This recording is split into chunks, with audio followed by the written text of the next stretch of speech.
Hey guys, it's Caleb from the Lassies, and I have another story for you. I figured I would give you a little bit of backstory on how the Irish Lassies came to be, how we all know each other, and just our journey from playing one show a year to playing, all these festivals and all these big gigs that we're getting these days.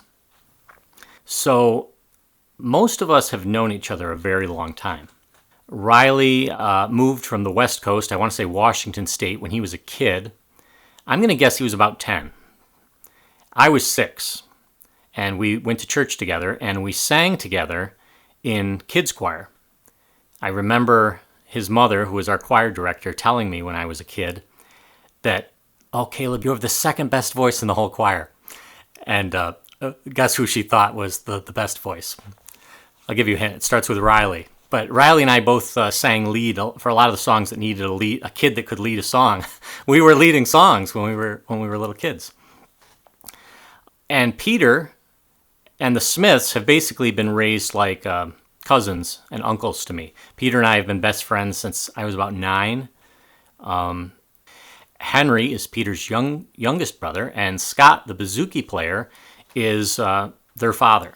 So I grew up in their house and around Irish music because Peter danced and Scott was a big session player and played all sorts of Irish music growing up. So I've known and been playing music with these guys since I was 6 years old. And for a long time, maybe in my early 20s, we started playing one St. Patrick's Day show a year. Riley, Peter, and I would play mandolin, which at the time I only knew basically the 3 chords. Riley would play rhythm guitar, and Peter would sing. And we put on a St. Patrick's Day show once a year. And that went on for about a decade. That's all we did with it. Then COVID started. And right as COVID was starting, we invited Henry, who was an excellent violin player, to come and play with us. And so we became a 4-piece that year. Then when COVID really started to ramp up and shut everything down, Scott, who had been playing a lot of the Irish sessions in Rochester, they were all canceled. But we were still getting together and playing tunes at this bar here that I have in Canandaigua.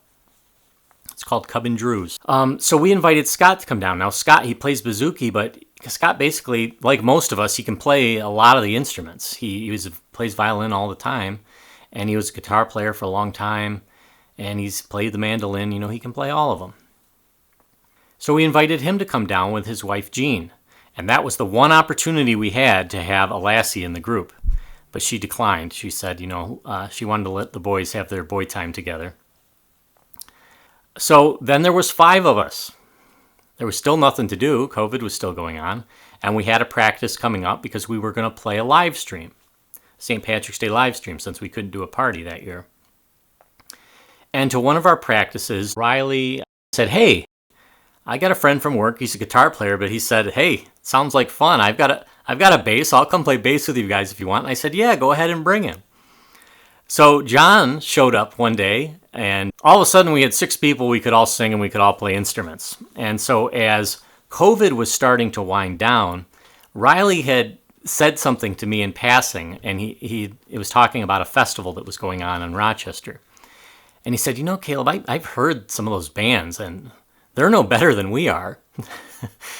And I bring this story up a lot because that one comment that he made kind of started us on our way. We had never really had any plans to go and start playing out as a professional group. But hearing Riley say that, I thought, maybe I'll reach out and see if anybody wants us. So it was February, and I decided to put a post up on Canandaigua 2020, which was a Facebook community page for the city of Canandaigua. And it was a place where people could come and post whatever they wanted. And I posted that I had an Irish band, and if there was anybody that was looking to hire an Irish band for St. Patrick's Day, we'd be interested. And when I posted that, I got one reply. And that one reply was from our friend Marla down at the Laurentide Beer Company. And she said, "Yeah, I'd love to have an Irish band come down and play a St. Patrick's Day show." So we went down there, And we hit it off right away with her. Even though we'd been playing together for years, we'd never like put on a show like that for strangers. And that gig kicked us off to where we are today. We started getting offered more and more shows and more festivals, to the point where we didn't really have time to play many shows anymore. We had to start being really picky. But we still go down to Laurentide every second Thursday of the month, because they were the people that gave us our start, and we really appreciate that. And all of our core fans started like that. Those were our first fans down there. And you guys all know who you are. You've supported us the past 3 years since we've been down there. And we really appreciate all of you, because we wouldn't be here without you. So who knows where the Lassies are going from here. We've got a lot of exciting collaborations with other artists and some even bigger exciting festivals for 2026. So thank you everybody who supported us, and I thought you might enjoy kind of hearing where we came from and how we got here. So look forward to speaking and seeing you all again soon.